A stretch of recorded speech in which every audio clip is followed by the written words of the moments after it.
Bring yourself to seated.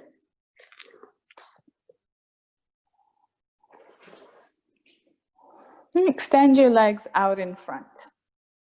And keep your strap handy. You sit up tall on your sitting bones. So if you find when you come to seated in this position, your low back or the back of your legs have you kind of rolling back in your pelvis a little bit, you might bend your knees or you sit on a thin sort of foam block or cushion. Find your seat, both sitting bones rooted down. Press your heels down into the mat and raise your arms up alongside your ears. So your shoulders might be up by your ears here. Let's see if you can create space, lower them down. And notice, are your ribs sort of jutting forward or are they sort of rounding back? Would you say they're more cat or cow? Try and have them be neutral, that place right in the middle. And deepen your breath. So your legs are active, your core is active, your arms are active. Back of your neck is long. Imagine that there is a tether attached. But if you have a ponytail, this right back where your ponytail is if someone's sort of lengthening and pulling up. If you have a ponytail, you can actually even feel what this is like. So it gives the sense of lifting and lengthening the back of your neck. This is Dandasana, staff pose. Pose of strength and solidity. And take 2 more breaths.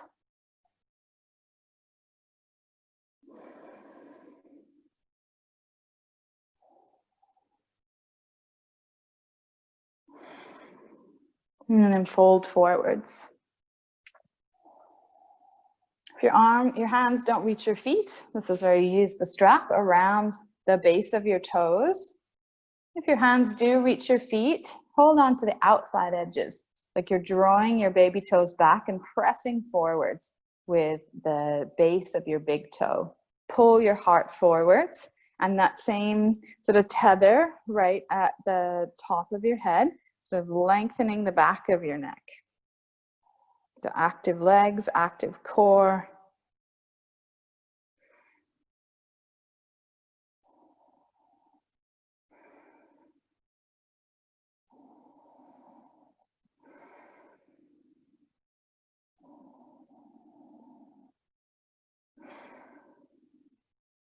And take another 2 breaths.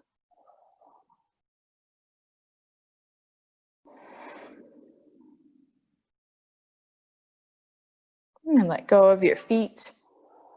And sit up right back into Dandasana, staff pose. Breathe in, and as you breathe out, bring your hands in a wide circle. And lean back into your hands with your fingers facing forwards or as forwards as they go, as your wrists and your shoulders allow.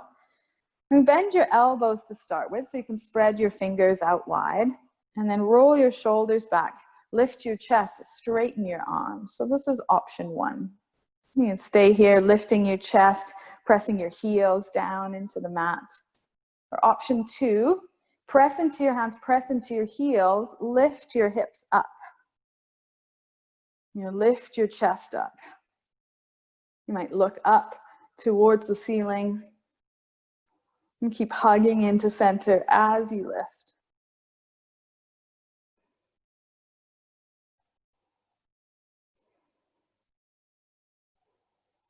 And then slowly come down if your hips are lifted. Sit up, roll your shoulders, roll your wrists, and turn your head side to side.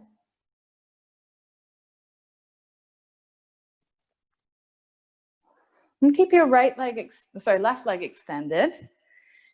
And bend your right knee. And cross your right ankle over your left thigh.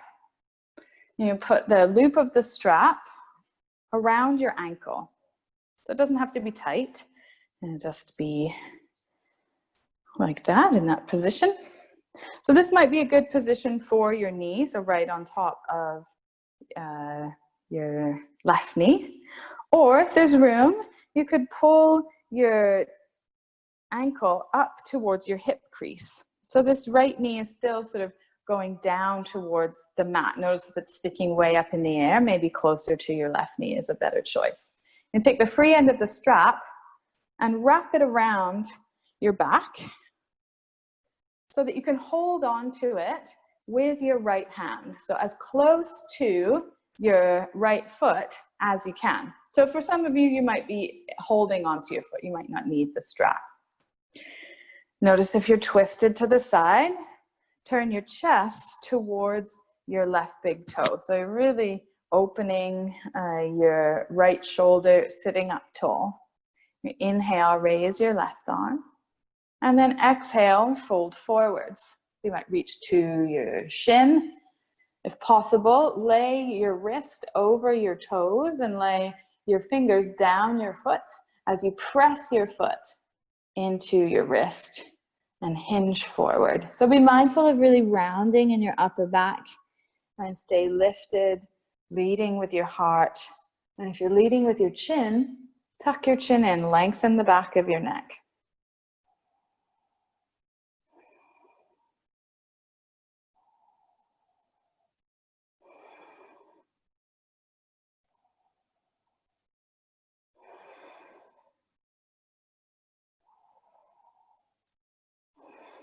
And take 2 more breaths.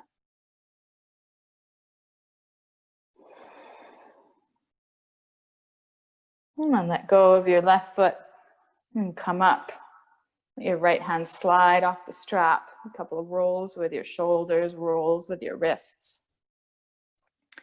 Take the strap off your right ankle and extend it out. Give your legs a bit of a shake. And then switch sides. So your left ankle starts right above your right knee. A couple of breaths to sort of get into the hip opening. Notice what it feels like in your knee. You could use a support underneath your knee.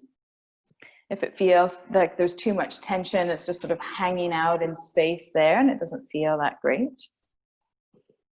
And place the strap around your left ankle. And your leg might remain where it is, or if there's more room to snuggle your foot up into your hip crease and you don't feel like it's twisting in your knee, you could use a support if you do. And then put the strap around your back, so towards your left side. And then reach your left hand as close to your left foot as you can. Notice if in order to do so, you've turned your chest to the left, turn your chest to your extended foot, sit up tall. Notice, is it pinching or pulling you over, exerting anywhere? And then breathe in, raise your right arm. You breathe out, fold forwards. Your hand on the top of your shin or your toes to your wrist crease, lay your palm on the sole of your foot and press forward like you're pressing on the gas pedal. And keep turning your chest towards your straight leg. And notice if there's a big crease in the back of your neck, your chin is jutting forward. You'll lengthen.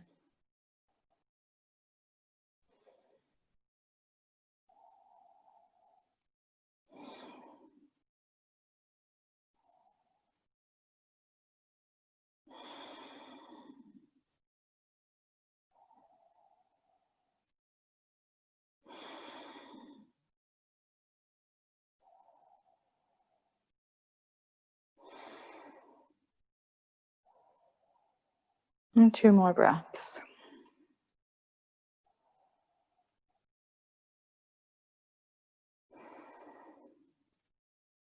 And let go of your foot, slowly come up. Let the strap slide through your hand, roll your shoulders, turn your head side to side. And take the strap off your foot, lengthen your left leg, and give your legs a little bit of a shake.